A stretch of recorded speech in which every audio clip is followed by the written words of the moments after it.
જો કોઈ બે વ્યક્તિ ટેલિફોનિક વાતચીત કરતા હોય અને એ બંનેમાંથી કોઈ એક વ્યક્તિ સામેવાળાની જાણની બહાર કોલ રેકોર્ડ કરે તો તેની સામે દંડનીય કાર્યવાહી થાય છે। તમને આ વાતની ખબર હતી? નહીં ખબર હોય ચાલો હું તમને આ વિડીયોમાં એ વિશે માહિતી આપું।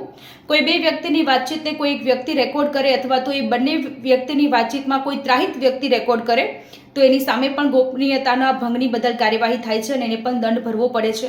અને કેટલાક કેસમાં તો સુપ્રીમ કોર્ટ અને હાઈકોર્ટનું અવલોકન છે અને એ અવલોકનમાં એવું પણ સામે આવ્યું છે કે પતિ પત્નીનો કોલ પણ રેકોર્ડ નથી કરી શકતો, એ પણ ગોપનીયતાનો ભંગ ગણાય છે અને તેની સામે પણ દંડની કાર્યવાહી થાય છે।